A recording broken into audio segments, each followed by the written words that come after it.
Bloody stop thinking. Learn to look at things the way they are. Thinking means what? You're recycling your old data. No, it's mental diarrhea happening. I don't want to be a doctor, I don't want to be an engineer, I don't want to be an accountant. I said, okay, I'll go to the army. Really? You'll think I'm doped, which I am. I'm stoned all the time, no substance. This is the greatest chemical factory. Right now, there is a whole lot of your tribe, entrepreneurs, who think only if you're stressed, we will think properly.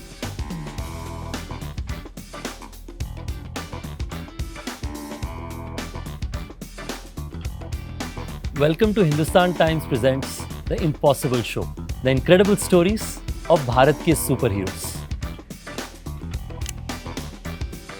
So what is it? If you're a toddler, diaper problem. If you become an adolescent, you have hormonal issues. If you become middle-aged, it's a crisis. If you become old age, it's horrendous. Tell me, when is it good for you? This is the only thing you have and that's the most fragile thing. Poof, it'll go away.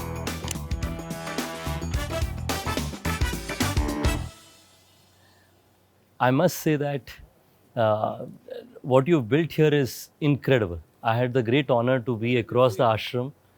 I went to the Surya Kund. The buildings are not everything, it's the people. No, it's the community. I think the people, the volunteers. No, individual people that I've built, you must see them.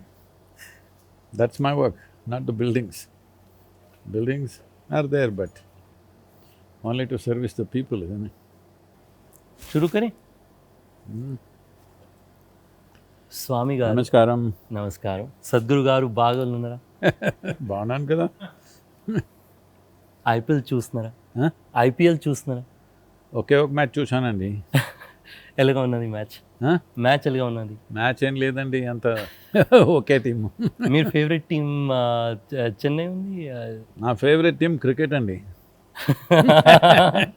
I'm not avoiding anything. I'm an avid, at least was, now there's no time, very avid follower of football around the world. People always ask, Sadhguru, which is your favorite team?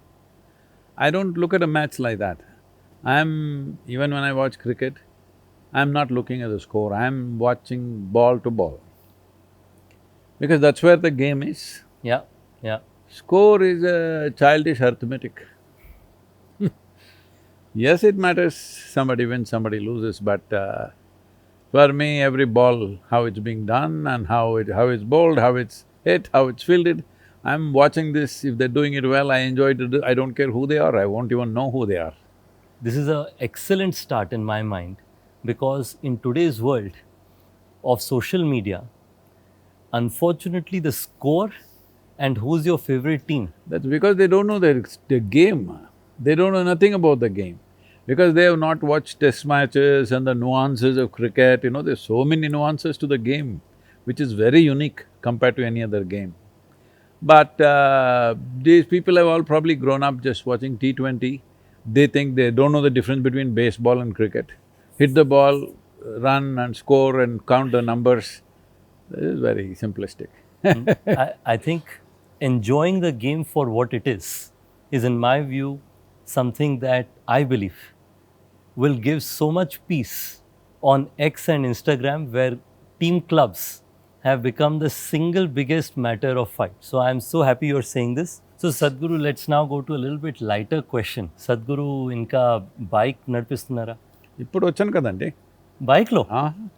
That's incredible. మీరు లేదు కదా అవతల, నేనేం చేసేది. So I'm staying at Nalanda, and I saw your beautiful ESD there. That I'm not riding. That's too antique to ride now. They made a coffee table book. There's the company, recently, the Iranis who made that. So in that, they put it out that in a single calendar year, I am the only rider who pushed a ESD to that many kilometers. Really? On an average, I was doing anywhere between 54 to 60,000 kilometers a year. I would change… 60,000? Yeah, I would change 5 to 6 sets of tires. I would rebore the engine about 4 times in a year. And what about biking is so that attracts you? It's not about biking, I don't see it as that. It's just that at that time, I don't know what I'm looking for. but I know what is there and what everybody is doing in their day-to-day lives is just not enough. That much I know clearly, Correct. 100%. I don't want to be a doctor, I don't want to be an engineer, I don't want to be an accountant. When family started pushing, you must choose something, I said, okay, I'll go to the army. Is that why you have the No, no, no, this is… the BSF wanted to honor me, so I want to remind sh- people, uh, of the right great now you're service, sitting here running, push, push, push, you have a cooler running, all this. Stand in the Rajasthan border, now. or in Siachen? Arey, Siachen is nice now, huh? In the summers, sure. Yeah. Yeah, but Uh, Jaisalmer is not fun now. just walk on the Rajasthan border right now and through this summer, 8 hours a day, then you will see what's BSF, all right. For me, tears come when I just think about them. I've been there and I've seen men how they go through it. Now there are women also in Yeah, the BSF. yeah, yeah.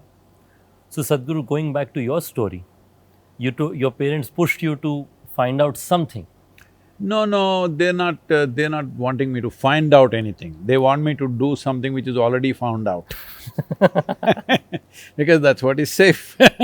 No parent wants you to find out something, all right? Correct. My parents What is too. already found, do it. I'm a doctor, you become a doctor. If you can't become a doctor, become an engineer. If you can't become an engineer, do business or commerce or something. No, I'm not interested in any of those things, so what? So I thought at least if I go to the army, I'll escape from everything, and above all, army promised us adventure. Correct. There was one Colonel Kumar, I don't know if you heard of him, maybe you're too young for that. He was legendary at that time. He was a mountaineer and he climbed… I think he did Kanchenjunga a couple of times. So, I was part of the Deccan mountaineering. So he came and spoke to us, he was, he showed his… all his toes gone in his frostbite stuff. So, I thought the best thing is join the army, at least you get to climb a mountain and do something. And I was also into hang gliding. So, armed forces were the only ones who were doing hang gliding at that time. So I thought if I go to the army, maybe they'll let me fly.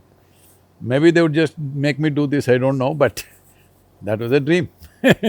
Sadhguru, you were rebellious right from the get-go. I didn't think I'm rebellious, I just did what I want. Everybody thinks you're doing something rebellious. What is human nature? Tell me. If you don't mess them up from early on, which nobody could do to me, what is human nature? Human intelligence is looking what is what. This is not just human nature, this is the nature of all life. Leave one rodent here, that guy will explore every hole, every corner, everything that's there. In 5 minutes, he'll know the entire damn place. Yes or no? Absolutely. It's just that our scale is bigger, that's all, being human. So they think this is rebellious, it's nothing rebellious, it's the nature of a human being to search. You destroyed this possibility of human beings searching and knowing things with the ideas of religion, nationalities, various kinds of identities which they want you to be limited within that identity to serve them in some way. Otherwise, is it not, if you did not mess a child with any kind of belief system, any kind of philosophy, any kind of scripture, would he not ask the question, how did all this happen? Where did I come from? I was not there and now I'm here, where do I come from? My grandfather was here and he's gone now, where is he gone? Is it not a question every child will ask? Yeah. No, before he asks, he say, grandfather came from God and went back to God and he's playing cricket with God, depends which country you are, okay? So once you start telling lies like this all over the place, then you destroyed the search. Otherwise, every child, natural intelligence is such, it will seek, isn't it? Yeah. Yeah. Nothing rebellious about it. I didn't think I was rebellious, I was just doing what was natural to me and everybody was boiling and hopping, that's their rebellion. The reason I said so, Sadhguru, is because in a small way, I feel I had a childhood similar to you. I was always the kid who was asking weird questions. I didn't pursue my university. My parents told me that you should do something. I dropped out after my high school and I started a business of mine. So I always, and everybody around me would say, like, you're very rebellious. So when I got the opportunity to read your story, I felt, I think it's just perspective of curiosity, or like you say, seeking, that There is a natural seeking for human intelligence. A rodent will see where all the food is. If you leave a dog, it's go on smelling, what's it doing? by themselves. It's seeking. What? He knows he's seeking. Yeah. He's seeking food and he's seeking a mate all the time. A human being, his intelligence allows him to seek something much bigger, that's about it. And then, Sadhguru, do you, and I know you mentioned about identities not being such a great thing, but would you call yourself, because you mentioned about borders, countries, various things, would you call yourself a free-thinking libertarian as an outcome? Why are you fixing an identity like that? I knew you would say this, but I felt I'll ask you anyway. It sounds quite laborious, free thinking, this thing. I don't think most of the time. Just yesterday I was telling somebody, buddy, stop thinking. Learn to look at things the way they are. Thinking means what? You're recycling your old data. If you don't stop this nonsense, you will do nothing new ever in your life. Because old data keeps circulating, and you think you're thinking. No, it's mental diarrhea happening. So, I'm not free thinking, I'm not in a diarrheal state.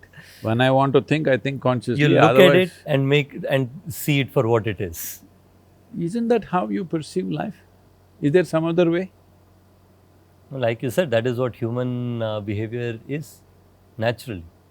No, but the human behavior is so messed up simply because of the identities we have taken. Identities we have taken is just from the memories that we hold, isn't it? If I pull out your memory chip, then what are you? So, there is life and life process beyond psychological process. We're just too lost in our own psychological process. What this means is, you are not involved in the larger creation. You are too fascinated with your own silly creation that you're doing in your head. You think too much of yourself, to put it simply. No, absolutely, Sadhguru. And I think it's an important point saying that you can either think too much, No, but no, no, leave no, I out don't the agree. opportunity No, no, of… no, I don't agree. Nobody in the world is thinking too much. I think they're not thinking enough. It's just that their thinking is so frictious that if they think 10 thoughts, they'll feel stressed. And they think they're thinking too much. Right now you are appreciating my SD. Those days, I was built like that, I was made like that. Many days I would ride 11 to 1200 kilometers on the roads of India of that day, all right? That means almost no break. No break, no such thing. I didn't know what's a break. Even now I don't have a break in my life. So, full on, 5 times I'll fill the tank in a day, okay? I'm not going to some place. I'm just seeing India.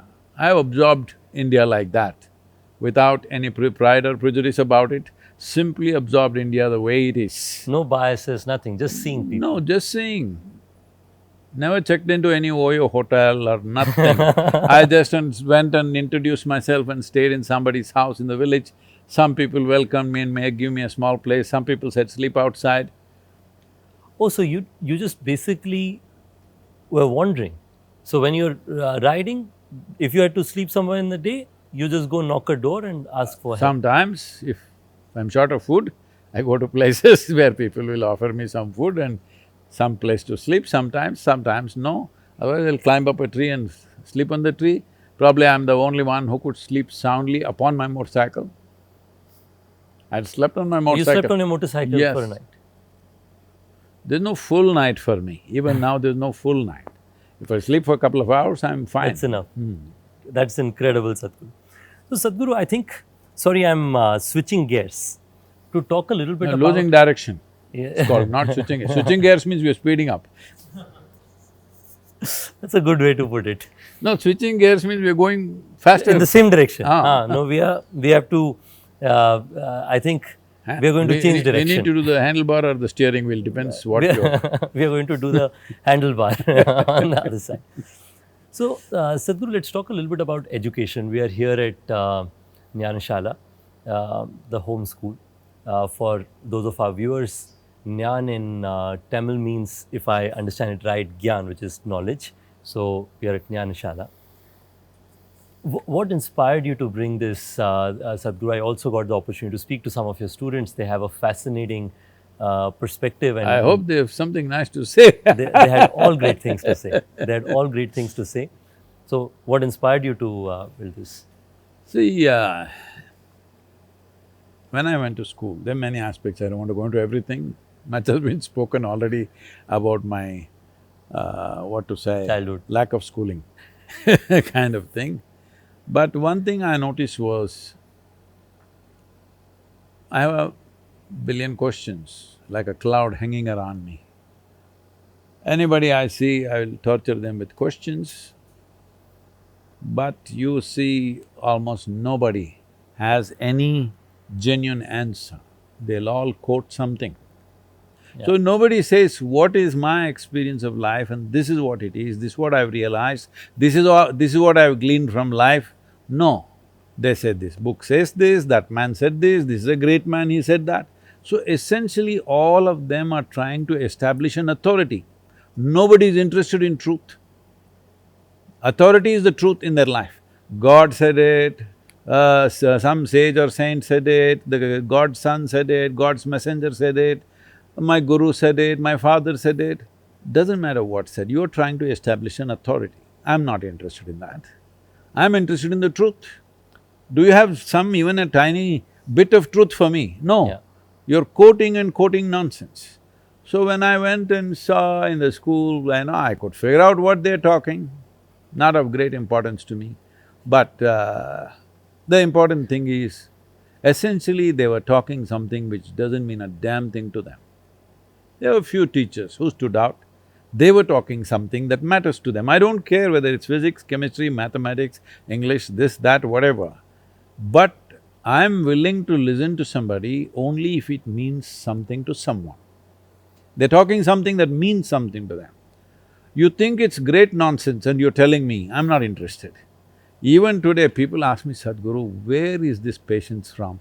People are talking such stupid things and you listen to them. I said, because it means something to them. If they say one word that doesn't mean anything and they think it's some great Random thing rubbish, to say, huh? I'm done with them. So you say something which means something to you. You believe Once I realized that they're talking things which don't mean a damn thing, it's just a way of earning a living for them, I am out of the window. Fortunately, in my school, there were no window bars. So I you was could not always out. bunk your classes. Huh? You could not bunk your classes. What do you mean? Bunking is like you can just leave. Lot of No, it was very simple. Right through my high school, it was like this. We go first in the morning, there's one period where the attendance happens. Correct. I finish that, after that there's an assembly.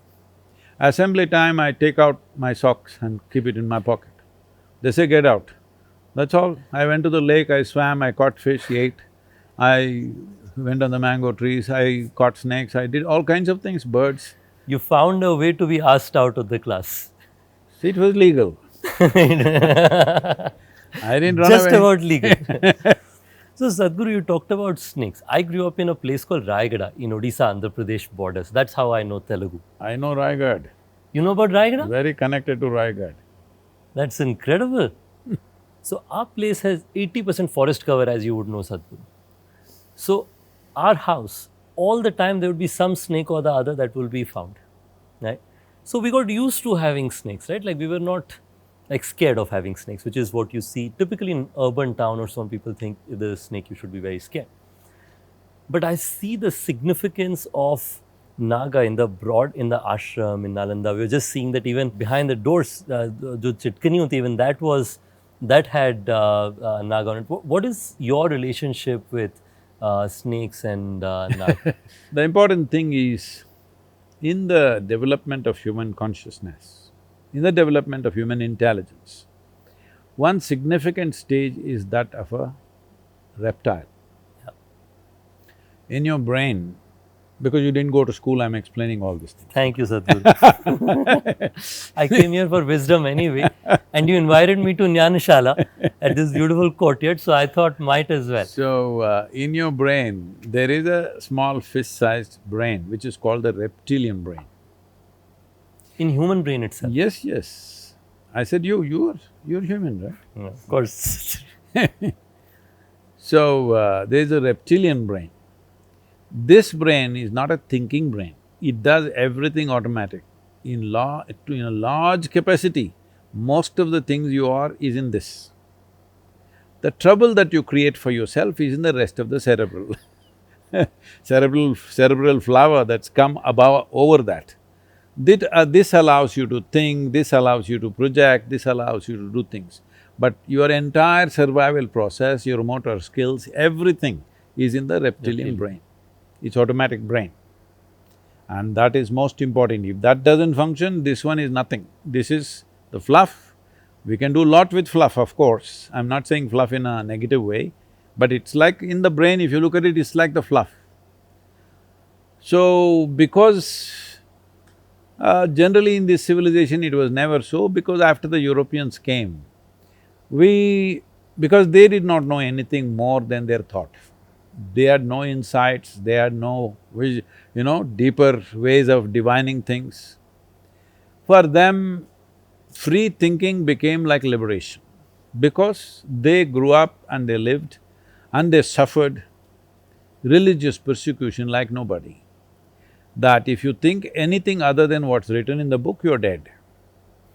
You know, those millions of women who were burnt on the stake, what was their crime in Europe? It's just this, they were doing something other than what's written in the book. That's all. For that, they were burnt alive in millions, not in one or two. So that was the level of control, that if you think differently, other than the way the religion teaches, you should not exist. I always keep joking about this. There are two ways of answering a question. If you know how to answer, you answer the question. Otherwise, you kill the questioner. Question is gone for now. And nobody else will dare to articulate the same question again in this generation. Hello? It's happening, right? Even today it's happening. You ask a question, we'll kill the questioner, finished, question is over. So this is how it was. When they broke through that, they call this the age of enlightenment. All they could do was, they could think free of the scriptures that they were attached to, not fully free, little bit over. Suddenly it's the age of enlightenment. That led to the age of enlightenment. I'm not calling it enlightenment, they call it.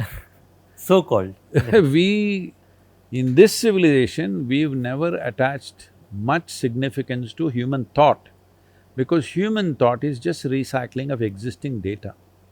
If you perceive this, you can multiply this in your mind in many different ways. Not that it's not useful, it's useful to create atmospheres, it's useful to survive, it's useful to run economics and stuff, which is all survival glorified if you ask me. Hello? Yeah, yeah. Just survival glorified and taken to such limits that it doesn't matter, after 10,000 years we're still fighting for survival. It's stupid, because we've upped the bar in such a way. Even if you're a billionaire, you're still struggling for survival in the billionaire world. I'm telling you. Which is, by the way, I agree, is true. Because for whatever reason, all of us are getting past every day in a manner where there is this pursuit that we are all on. But Sadhguru, I think the point that you mentioned is a very important one, and I think about it often as well, which is even on a scientific side, we are all trying to be a derivation of what already exists out there, rather than creating something entirely new. If you look at science also, the number of breakthrough inventions that have come in the last 5 or 6 decades have been so much lesser than what used to be earlier, that when light was invented or various other Nobody invented light. I mean, not light, bulb. My apologies. Light has always been there. Light has been there, all right? Bulb or electricity or one of them. Whatever. See, the thing is this, if you know nothing, you go to school and they taught you how to count up to 5, not 10, up to 5, you feel enlightened, all right? Correct. You came home and you can count 1, 2, 3, 4, 5. Oh my God, this is amazing. That's it. Correct. My daughter Radhe, when she was little, very little, I always made sure if she's around me, I will take her somewhere where she can see the stars or outside in the nature or forest. So I take her up on the terrace, she looks at the stars, And she says, Jaggi, 10. Because I could count 10. Not she counts 10. That's the biggest number in the And she universe. knows. Oh, wow. Not she knows. That's the biggest number in the universe. Where can you count more? I am saying, whatever you think is the biggest number is just a question of more zeros, isn't it? So in her mind, 10 is the largest number in the universe. So she says, so many, 10. That's a great number. What's wrong with 10? Even all the stars want to wear number 10. Isn't it? So, our idea of numbers and our idea of universe, our idea of physics, well, there is a whole committed troll army against me, which they will all get on. I want to give them some material, otherwise how do they make a living? Poor guys. So let me give them some material. Today what you know as physics, what you know as science, whatever. See, in this cosmos or in this atom, whether you take the smallest unit or the ultimate unit, in both, over 99%, 99.99 something percent is nothing, vast nothingness, even in the atom. So you know, with all your objective observations, you know 0.0001 something, all right? With that, you're audacious enough to make conclusions about life. I think it's too stupid. Simply because you can create a little more comfort and convenience, this doesn't mean you figured out all life, all right? So, this is not… I'm not trying to denigrate science. Science has done fantastic things. Life is more comfortable than ever before. Survival is more simple than ever before. But being able to do something better and knowing are two different things. So the longing to know is what drove science. But today it's all like innovation, doing one more thing, one more gadget, one more nonsense, so that people can do. See, for example, I'm not talking against any brand, phones are coming every year. Whatever, one calls it the entire galaxy, another calls it 1, 2, 3, 4, 15, 16, 17. Producing newer and newer models is only a question of commerce, because Yeah. otherwise you'll stay with the same phone, it's not good for No the repeat economy. business. Huh? No repeat business. Not good for the economy. Correct. Let me not accuse just one company. Yeah, It's not good for the general economy. Consumerism needs to grow, and this is a path towards it. Don't use the word grow. Not good for the economy. Not good. You need to consume.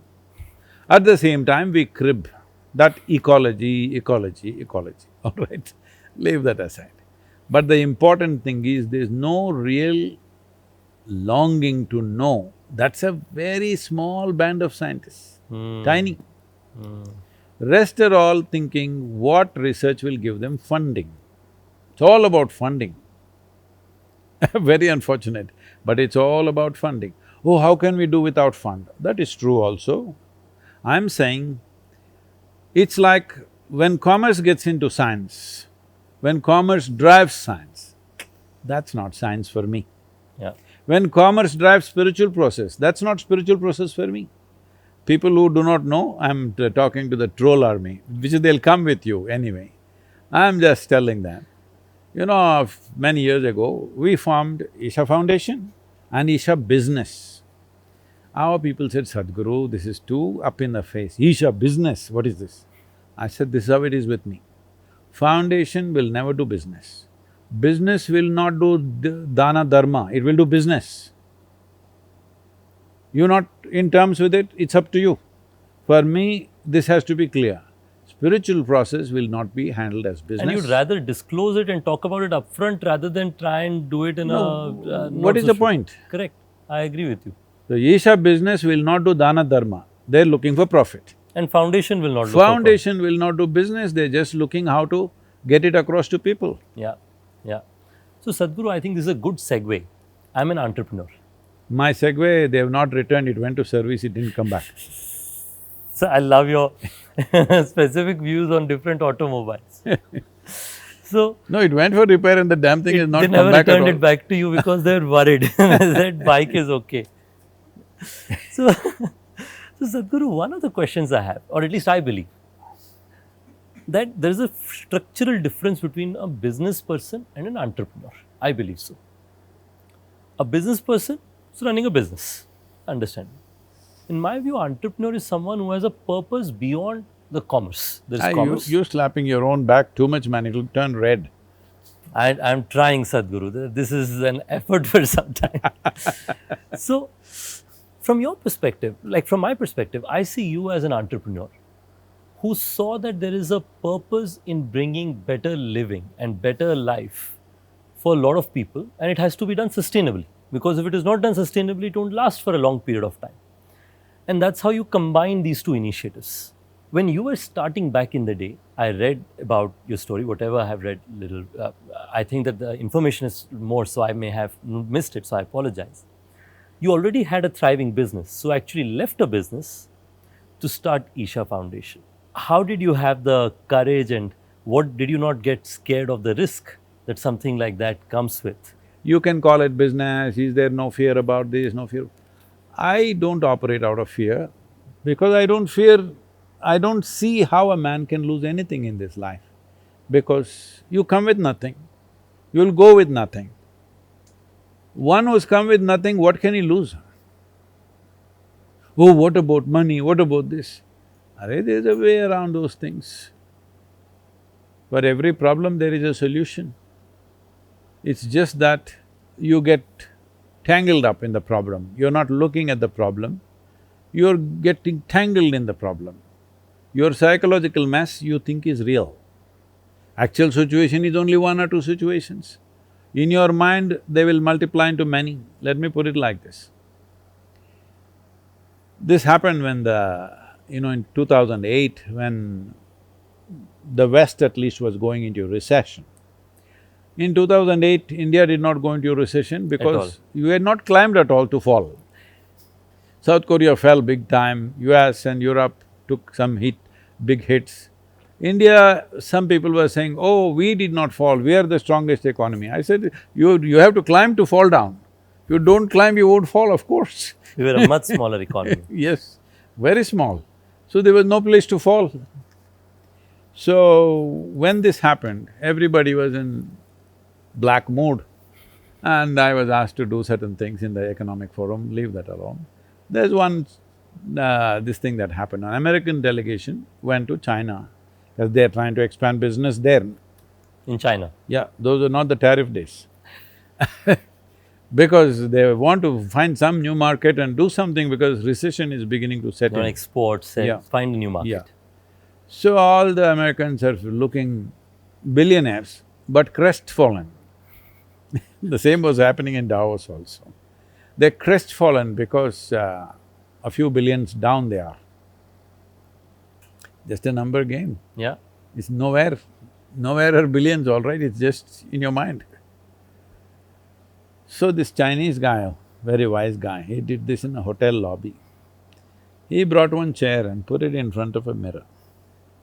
He said, see, here, this is one chair, in the mirror one more chair. And then he asked somebody to bring another mirror, put it there, and see, now there are hundreds of chairs.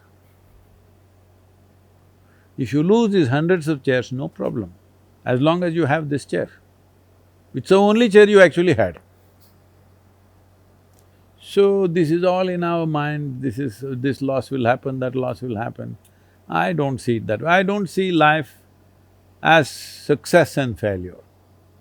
You come as a human being, you have 4 limbs and you got a few working brain cells, you're a big success in my mind. Whether you experience yourself as a success or you make a misery out of yourself is an unfortunate reality a lot of people are doing to themselves. I think, Sadhguru, this is such a well taken takeaway because it's the reality of life that some days you will feel like, I'm not going through a great time, some days… No, I'm not talking about that. Why should you feel some days like this, some days like that? I'm every day blissed out only. Whatever the hell is happening. That's the learning that we should take away from you. No, it's not a learning, I'm saying. It's not a learning, it's a fundamental fact Yeah. in our existence. That we need to remind ourselves. You need to recognize this is the reality. Yeah. Yeah. That instead of being bothered, like reality is like you said, you're with two hands, two limbs, you're four, you know, Some working brain cells. some working brain cells. Now, working means they're working for you, not against you. There are a lot of people, their brain cells are working but against them. Okay. So what worse can happen? So you're absolutely right. We should not put oneself through the misery or the satisfaction. See, if you're agony. not dead, you're doing great. Yeah. If you're dead, no problem at all. Yeah. So, Sadhguru, let's talk about Sadhguru, the app founder. You do so many things. One recent new addition is you have a new app, Miracle of mind. Miracle of Mind, which, just for everyone listening, is probably the fastest growing app ever in the health category. Fastest growing app in itself in any category overall, which recently beat ChatGPT in the number of downloads. Why that's become the standard? Because ChatGPT is probably I'm thinking Miracle of Mind is a failure. And I also think I'm a big failure because there are 8.4 billion people. Leave the children below 18 or below 15, let's leave them. So at least 7 billion people are there, adults. 7 billion people. Out of them, how many of them wake up joyfully and go to bed joyfully? Let me give him a good percentage, maybe 1 billion. That too for reasons other than themselves.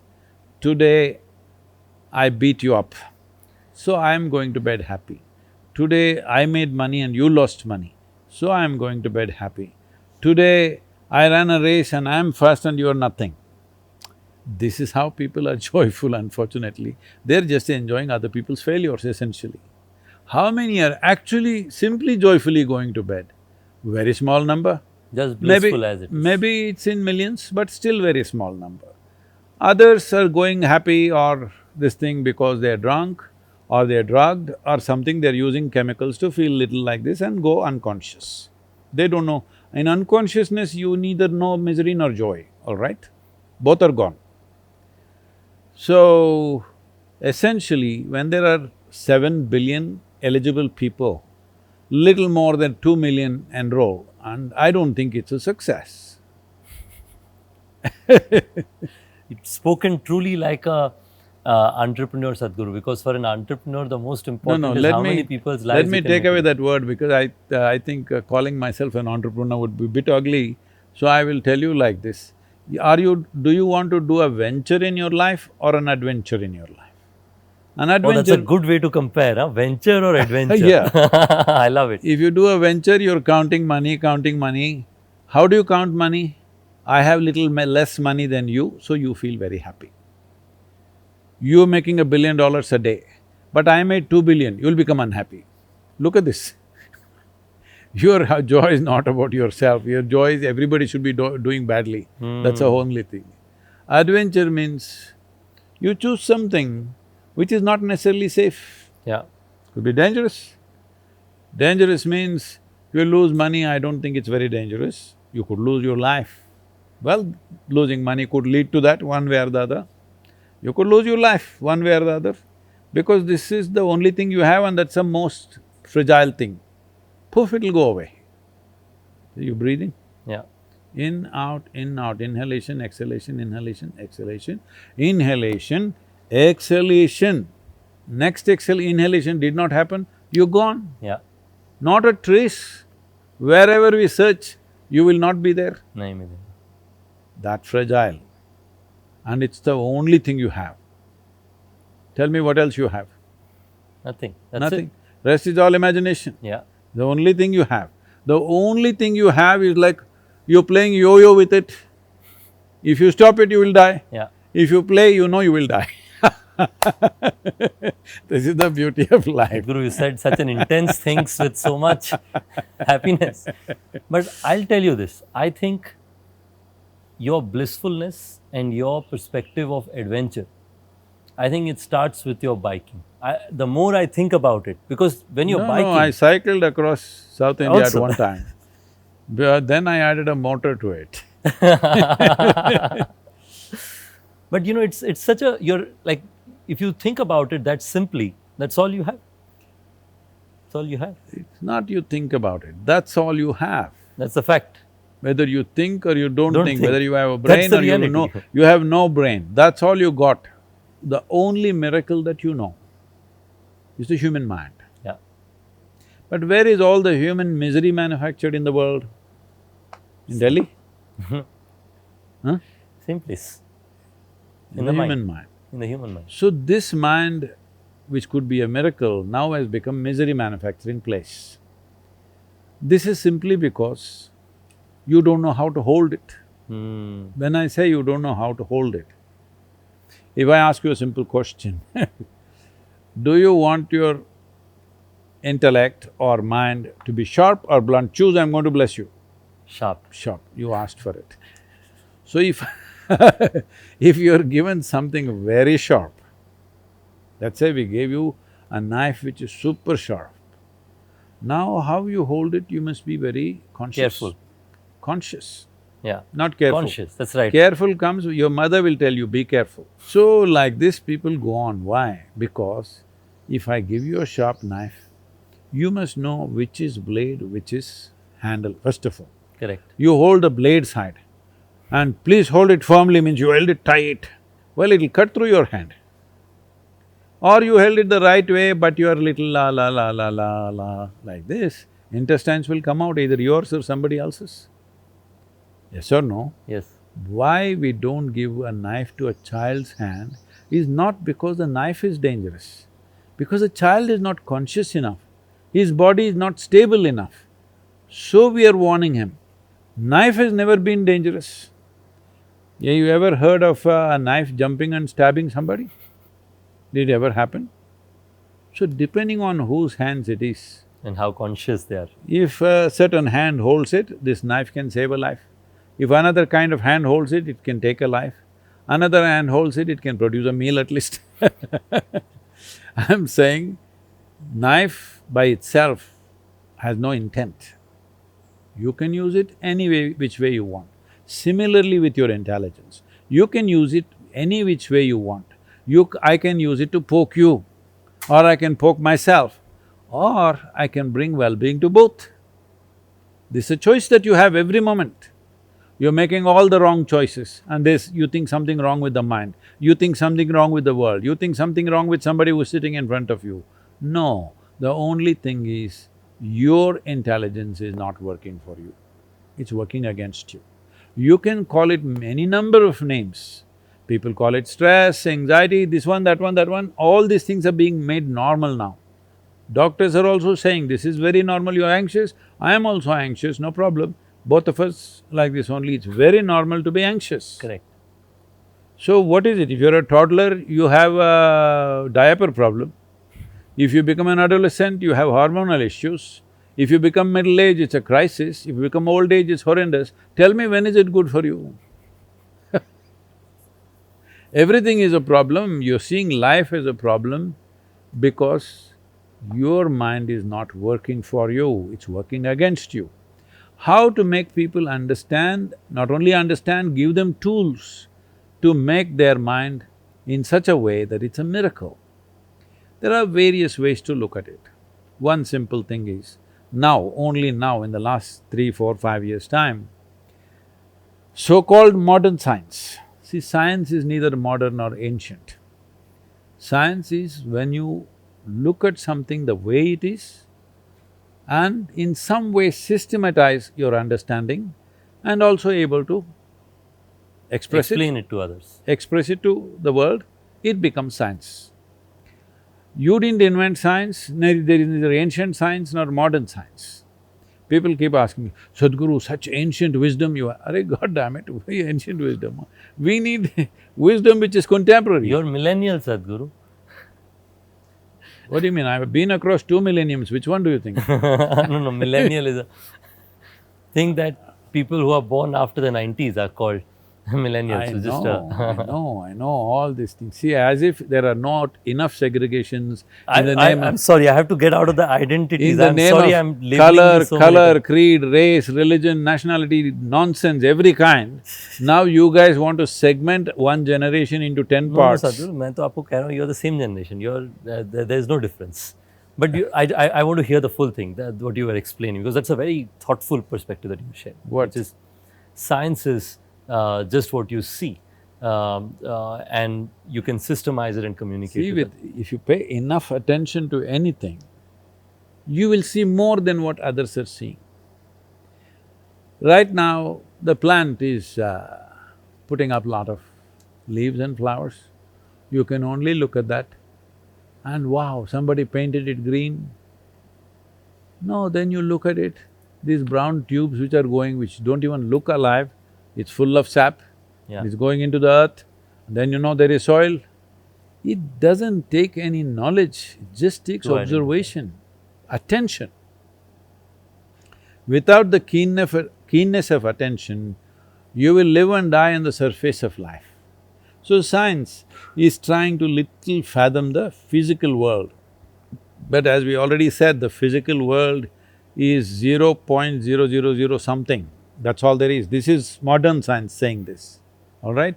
Yoga has always said this, but it doesn't matter. Now it has to come from a Western university, otherwise it's not true. 1,000 things. One of the things that's happening today is, in the name of science, they are saying, breath and our emotions and our experience is very related. Oh, discovery this is, invention. For 10,000 years we've been talking about this. And we have an entire science, how to master the breath as a process and the deeper aspect of breath, which is the prana, and how thought and chemistry are connected, how you can just create the chemistry that you want. No, why I'm wearing glasses because if you look at me, you will think I'm doped, which I am. I'm stoned all the time. No chemical, no substance. This is the greatest chemical factory. Yeah. If you activate this properly, the endocannabinoids and anandamide makes you in such a way, you're blissed out every moment of your life. See, there is an old saying, I think if I'm correct, it's a Chinese saying, which says, a fool discovers what the wise men knew 1,000 years ago. But see, these facts won't spread easily. You tell them there is a pill, if you take it, that will spread like that, like fire. Like the Ozempic pill nowadays. Ozempic… You heard about it, Yeah, Sadhguru? yeah, it's for The a… miracle drug they are calling it. No What do you miracle. think about it? See, it's a… See, people are doing business out of it, so I don't want to get in their livelihoods. I'm not interested in that. But if you don't know how much to eat By yourself. as a human being, see, the essence of being human is this. You're not special in any way compared to other creatures. They are born, you are born. The same way, reproduction. They grow up, you grow up. But they simply grow up, you grow up with lot of fuss. They earn a living, you earn a living. Make a huge fuss, I'm an entrepreneur, I'm a business, I'm this, nonsense, whatever to earn a living. Every sparrow is earning its own living, isn't Correct. it? Correct. They reproduce, we reproduce. That also they do it effortlessly, we do it with too much fuss. They die, we die. Too much fuss about death. So there is nothing you're doing bigger than them. I have lived in the jungles, I have paid so much attention to various lives, alone by myself, surviving in the jungle. Each one of them have a complete life of their own. You take an elephant, you take an ant, you take a grasshopper, you take anything, they have full-fledged life of their own families, their own emotions, their own egos, their own problems, their own dramas, everything they have. Only thing is, they are doing all that instinctively. We can do this consciously. This is the fantastic thing about us. Same things. Because we do it consciously, suddenly it's worlds apart. Yeah. If you surrender that one thing, then The world would change. No, you're trying to go back on your evolutionary scale, which so many people are successful. When you say you don't know when to stop eating, you have surrendered your evolution, Yeah. which took millions of years to get you here. To get a brain of this size, to be able to be cerebrally capable like this, you're surrendering that because you have surrendered your ability to be conscious. So what is called meditation fundamentally is to move into a consciousness which is of a higher intensity than the way you are right now. Correct. In this, I was talking about the scientists discovering about the breath. See, if you sit here, don't close your eyes, you're feeling sleepy, you'll fall asleep. I am closing my eyes, don't follow me, okay? I've practiced a lot to keep my eyes closed and not fall asleep. It takes a lot, okay? So you close your eyes like this and think clearly about a mountain. You will see your chemistry and your breath will become one way, your breath will change. You think about ocean, visualize an ocean, your breath will change. Think about a tiger, your breath will change. With every thought, if you create it with a certain intensity, breath will change. With breath, the chemistry will change. You're doing all this accidentally. No wonder you're anxious. If you're driving accidentally, will you be anxious or no? Yeah. 100%. The nature of accidental existence is anxiety.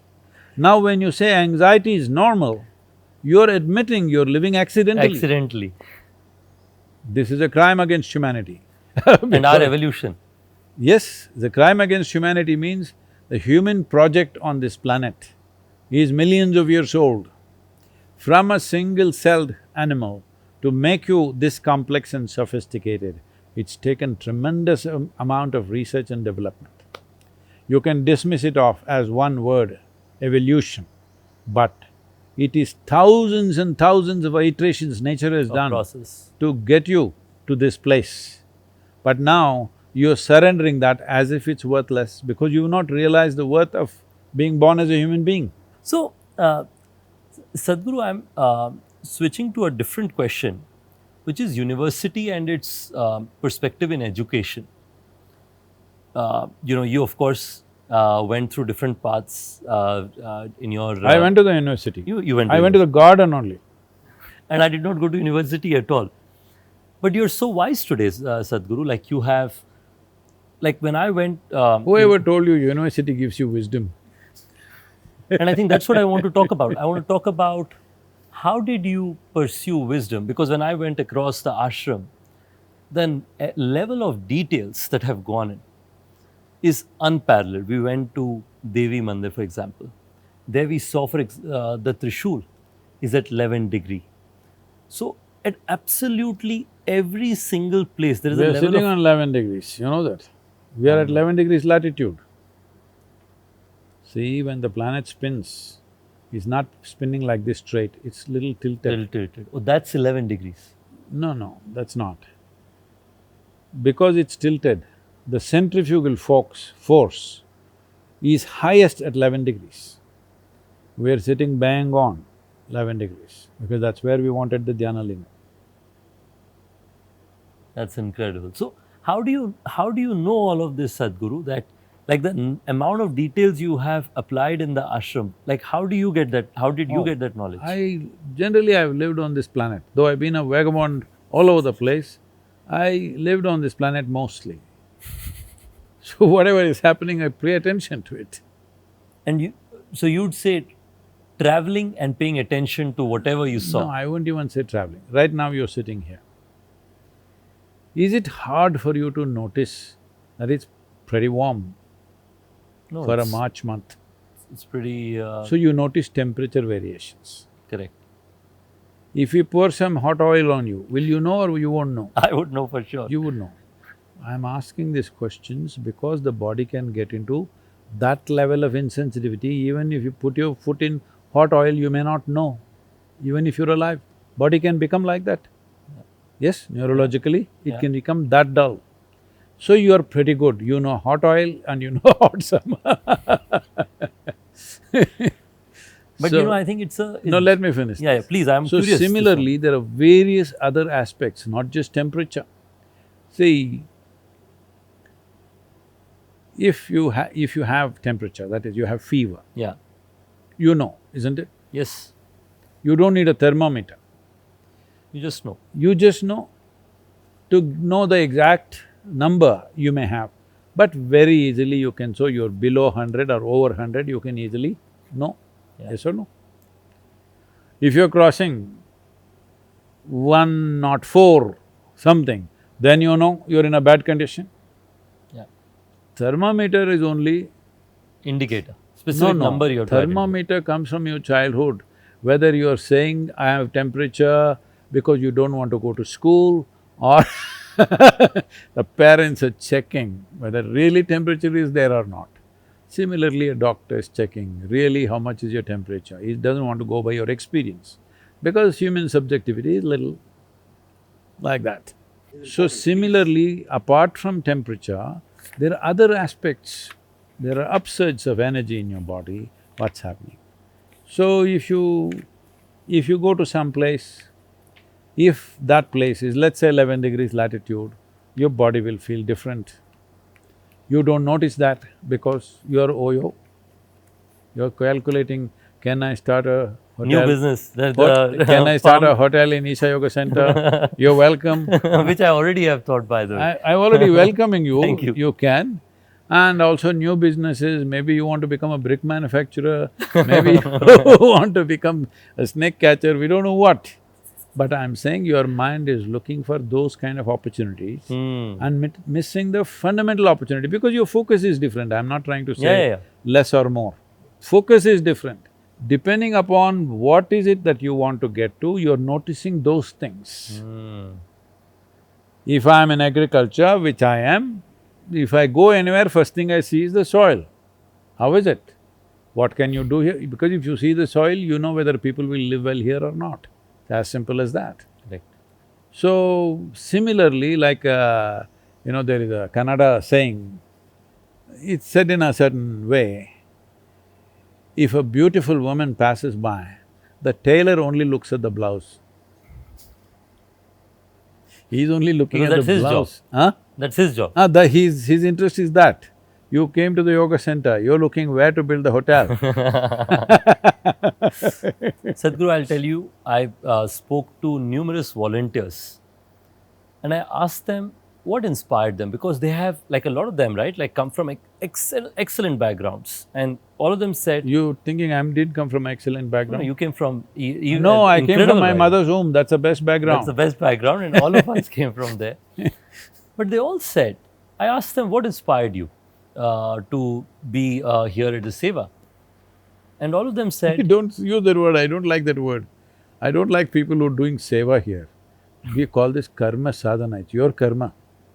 You do your activity to release yourself.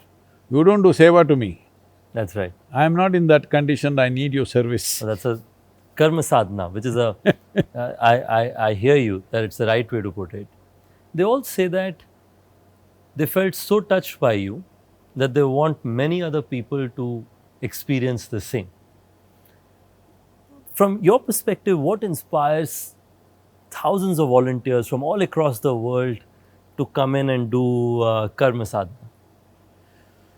Suppose, this is not just a suppose, this is a promise also. Suppose I teach you a way that you can sit here and be blissed out. Being blissed out is not a goal by itself. You have no business to be any other way, if you ask me.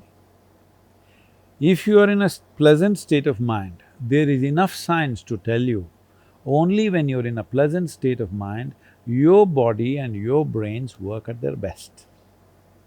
Right now, there is a whole lot of your tribe, entrepreneurs, who think and who propagate, only if you're stressed, we will think properly. Yes or no? It's going on.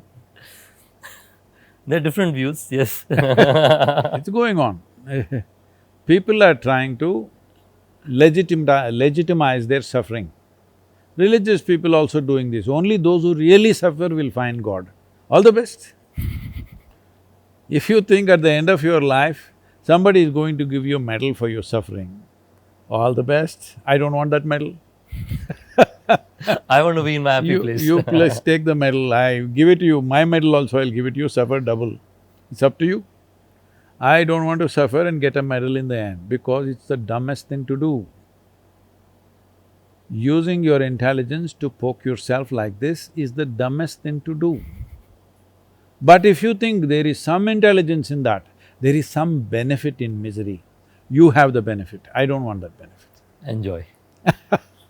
No, don't say enjoy. People try to enjoy life because there's no joy in their life. No, I agree with you, which is saying that if you're in a happy place, that's where you can be the best version of yourself. What is a happy place? A blissful place. Where is that place? In your own mind, in yourself. Both misery and joy are created from within. Yeah. Pleasant and unpleasant things are all created from within you. It's your choice. Hell and heaven are manufactured in your head.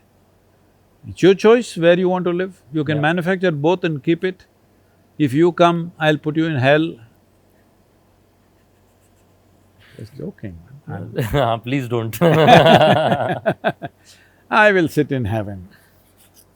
This is what people are doing now. People that they like, they put them in their heaven.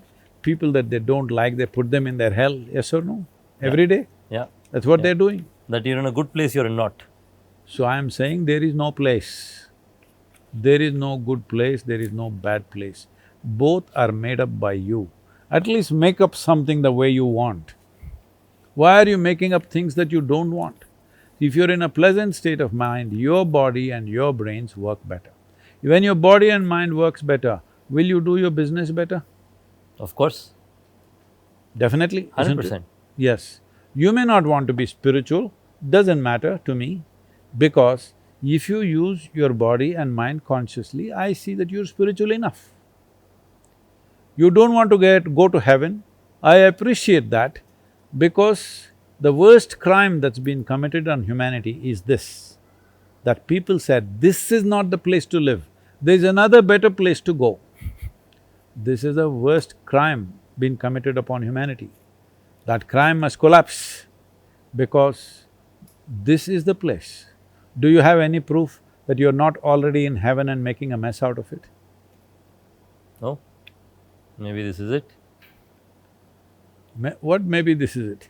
No, maybe this is the heaven, right? Like, No, do you have any proof that this there's is no not proof. heaven? There's no proof. You don't have proof. So why are you assuming it's not?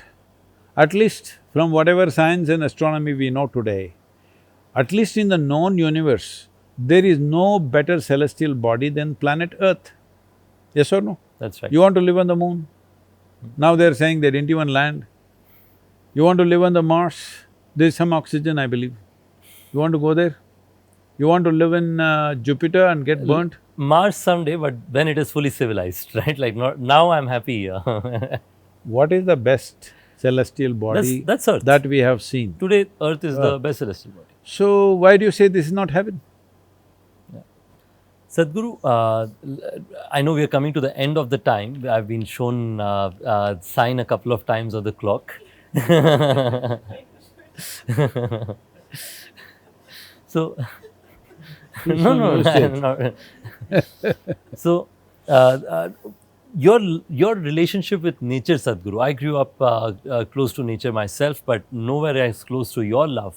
I hear that sometimes you go to the forest and could be there for days altogether. Not anymore. Where if I go, 100 people will come behind me. So how did that start? And what parts of the nature or what about the nature inspires you or makes you fall in love with it? Yeah, so I much? never see something as nature because it's very wrong. Is it true? Are you breathing? Once again, I'm checking. Yes, You are breathing. Don't agree with me. Check and tell me. I have checked. You're breathing. What you exhale, this tree is inhaling. Yes, What the tree exhales, you are inhaling. correct. So why is the tree nature and this is you? We are both nature. Yeah. One half of your lungs is actually hanging out there. Hello? If not for it, how would you inhale and exhale? Yes. So, how come it became separate and now you love the nature? This is all messed up minds in the world. We are creating, out of one mistake we create more and more and more. This is why yoga, the word yoga does not mean twisting and turning. Yoga means union.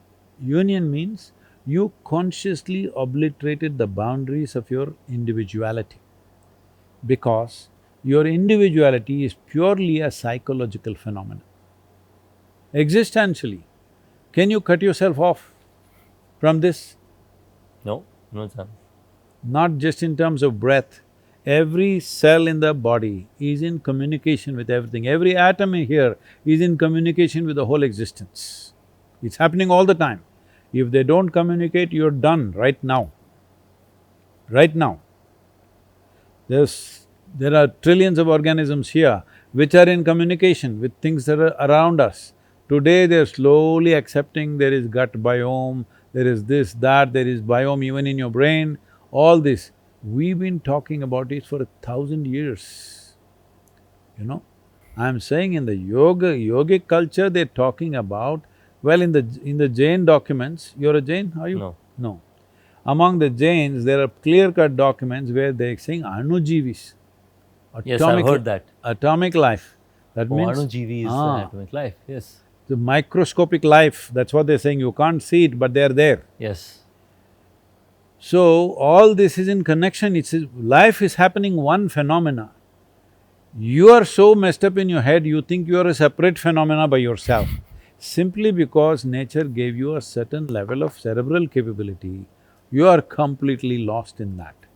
And the good thing, Sadhguru, is that there is a natural, what do you say, there's a natural sense of people wanting to seek what Miracle of Mind provides. This morning only when I was coming here, I was reading on the newspapers where I read teenagers who are in their teenage in high school, just coming out of high school, are more spiritual today than has been seen in the last probably a decade, decade and a half. Not decade, in many centuries.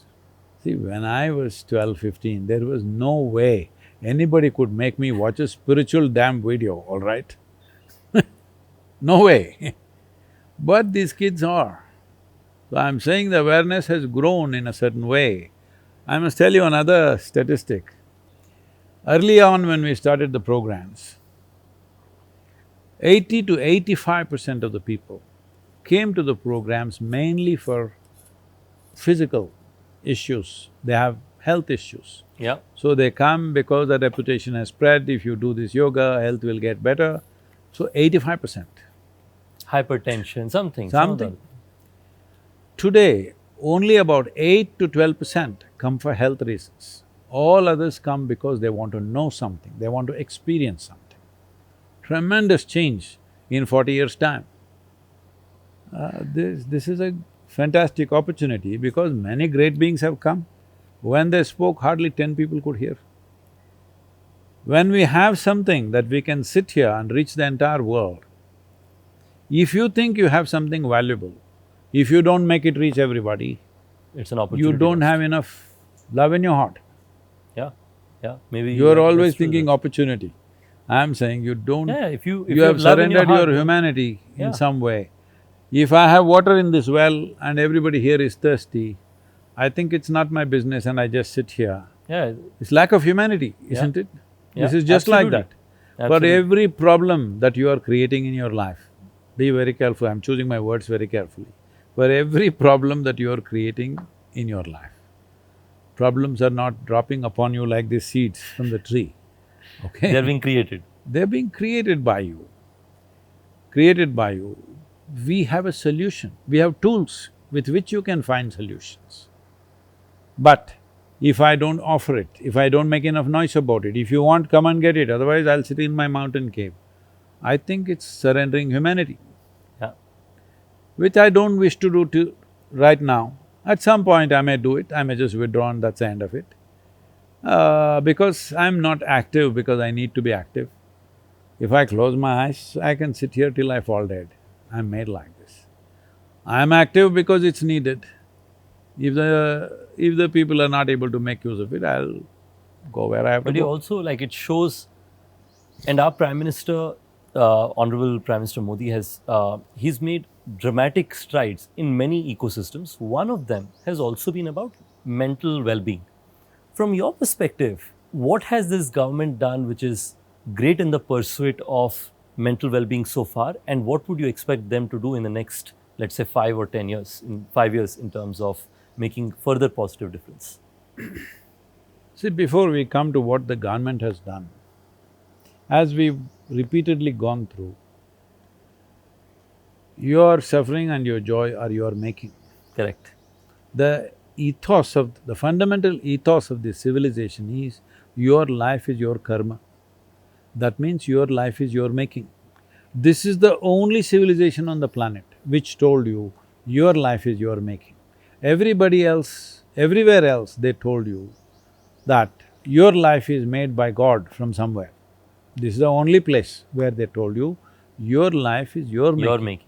This is why well ahead of every other civilization, we had mathematics, art, music, everything, business, commerce, everything. To a point where, this is a conversation going on in the Portuguese port. When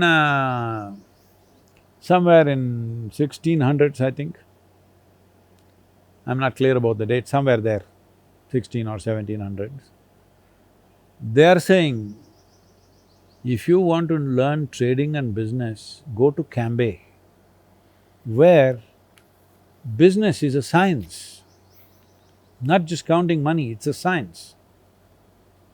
So everything developed because of this one thing, that we saw our life is our making. We didn't wait for God to do anything. Now we've turned around and become fatalistic because of too much beating that we have taken in 1,000 years' time. So what can a government do? Before we go there, what can you do about your mental health and your physical health? Correct. Correct. This is the thing that needs to happen. Yeah. See, why should a prime minister tell you, you do yoga, it's good for you? Arey? And fortunately, he is taking that step. As a world leader, he is lying down on the street and doing yoga so that everybody does it. Yeah, he helped set up the International Yoga Day, which has now become a massive trend globally. It is. But I'm saying this is something in this civilization where always you have known your life is your karma. Let's understand this. We have turned this word karma into a fatalistic process. Ayo karma, as if it came from somewhere. Karma means action. Whose action? My action. Physical, mental, emotional and energetic action I am performing when I am awake and when I am asleep. And how much of your activity like this is conscious? Not even 1%. When 99% you do unconsciously, definitely you feel like something is striking you from somewhere. This is the experience of the whole world. Here we figured out it's all happening from within, so your life is your karma. How you experience your life right now is entirely your making. Yeah, yeah. Where you are, what you eat, how you are, these things, social situations and other things may determine. But how I experience my life right now, whether I am joyful or miserable, it's entirely 100% my making. This one thing everybody should get, because this is the USP of this civilization. Our civilization. This is the USP that the entire world needs. Yeah. And whatever these millennials or what is the next word, I don't know. Gen Z. And then my son, who's 1 year old, is Gen Alpha. Oh, they went back to A again. Reverse. But look, I think you're absolutely right that What am I? M, is it? No, you're… I thought we were the same, that's it. But Sadhguru, I think, to your point, I think our civilization has some incredible stories, and today's conversation is limited to talk about it. No, our civilization comes to super relevance when economic well-being in the world is reasonably stable. Yeah. We must understand this, because we saw these things and we evolved many systems when we had economic well-being that nobody could imagine. This whole civilization, which we largely refer to Sanatan or we got labeled as Hindu, because this land between Himalayas and Indus Sagara, was so protected by the mountains and the And the ocean. oceans. Undeterred, we evolved. Till they learnt how to climb the mountains and find the mountain passes And and sail the come, seas. or sail the seas, till then we evolved with undeterred, unconcerned about our safety and security. When we were growing our civilization like this, when mathematics, music, astronomy, everything has hit the peaks here, let's say in Europe, which is generally considered to be the most developed continent, they were all warlords, continuously killing each other, burning each other, endlessly going on. This is what was happening. So, this two mountains in this, we say Himalaya and Indusagara, Hindu. The land that lies between is Hindu. Hindu civilization, everybody appreciated. Even today, in countries like Lebanon, Syria, there are thousands and thousands of women who have name Hind. Yeah. Even today, they are Hind. Why? Because their ideal land was Hindustan, okay? Even when you say whatever the slogans, you say Jai Hind, right? Yes. Even today in those countries, they have names Hind because the ideal nation, Goosebumps, yeah. the ideal nation or the ideal civilization in their mind was Hindustan. So it became Hind.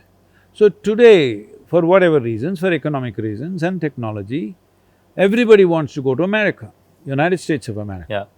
And it's going to be much larger, I believe, in recent future, in immediate future. So if that happens, more people can go.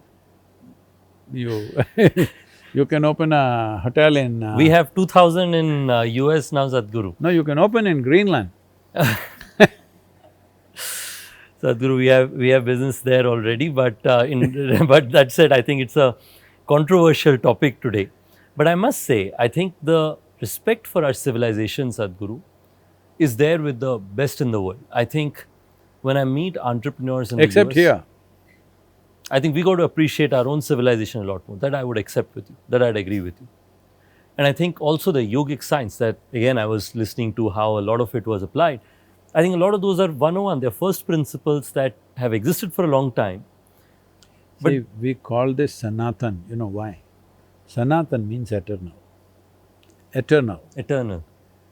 That means there are some fundamental aspects that govern life which are eternal. It'll not change. You were here 10,000 years ago, it was same, you come 10,000 years later, it's same. So we recognize two levels of truth. Smriti, something that you learn by memory. Your father knew something, he told you. A part of it is his experience, another part is his father told him. So this is Smriti. The culture is teaching us through families, through cultural structures. By memory we are learning because 90% of the human being is learnt behavior. But there is something called a Shruti, which is Sanatan, which is unchanging, which is concerned with the nature of the life and the universe, the relationship of this life with the rest of the universe. That never changes. Doesn't matter you're here or you go to Mars, if you're planning to go. I don't know if in your time it'll happen, but if you go and you go for 8 days and you may get stuck for 9 months, all this can happen and It has happened recently, yes. that's not that far either. It So… was just a space station. Yeah. So, it's very important to understand Sanatan means eternal. Eternal. Can something be eternal without being all-inclusive? Cannot be. So this is what yoga means. Yoga means union. That means you consciously obliterated the boundaries of your individuality. Now you're sitting here, you're breathing with the tree, but you don't know. So you look at this tree and you think this is a nice stick, in the rest of the world they call it wood. A living tree, they call it wood. It's like if I'm a tiger, I look at you and think, okay, this guy will make a nice snack. Yes, it amounts to that. Yeah, yeah. So, we started looking at things in utilitarian ways. How much utility will you create? And is life getting better? In human experience, is life getting better? More conveniences and comforts have come. As conveniences, comforts come, as survival gets taken care of, Sanatan becomes more and more relevant because people will want to find something more profound. So, see, somebody is selling tickets to heaven. What do you get in heaven? Better survival, Yeah. better accommodations, Nice. better pleasures. Same thing, exaggerated, Yeah. all right? Are they offering something new? No.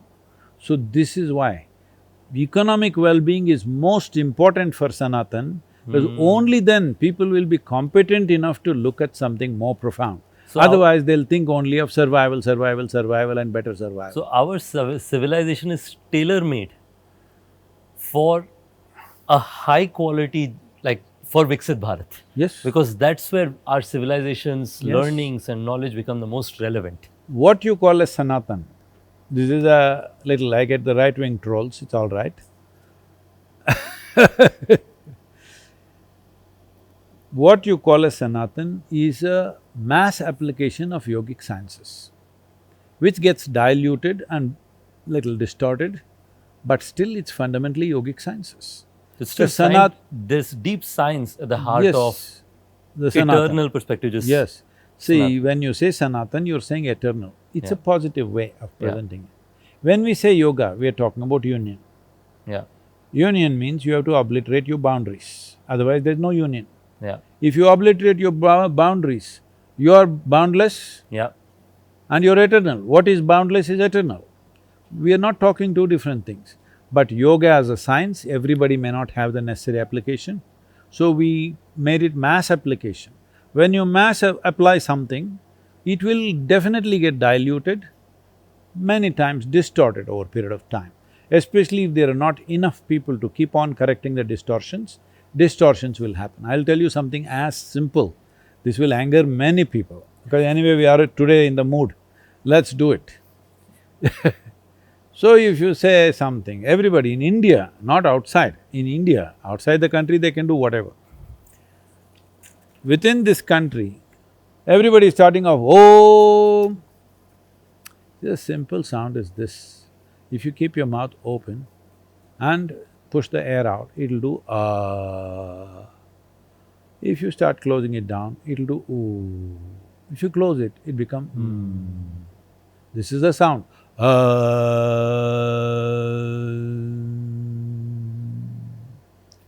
Now, how many distortions have happened? These distortions happen outside. For example, you will see this sound in Christianity, in Islam. In Christianity, they say… they close everything with Amen. You go to America, it's Amen. You go to Vatican, in the Catholic Church, how they do, especially in the Orthodox Church, Amen, like that, they're stretching it out like that, it almost Amen. See, you've seen this, Ram, you're from Haryana. yeah. Yeah. Uh, You guys ate up part of his name and called him Ram. We are like this, South Indians, we like to tease you. When he came down south, we called him Rama. When he entered Tamil Nadu, they called him Raman. Because language has certain inflection. So the Aramaic language which they were speaking has a much stronger inflection like that than Tamil language. So they said, Amen. Islam says the same thing, Ameen. Same sound. Language distortions enter. This is the significance of yogic system. We sit here constantly looking at what is cultural, what is existential, always cutting out the cultural aspects. We know culture will add color and make our life beautiful, but without the structure, color is a mess. Hello? yeah, You are well structured, then little color you add, nice. Only color, no structure, you are one big mess. You're back to amoeba state. All right, you're a splash. all over. Yes.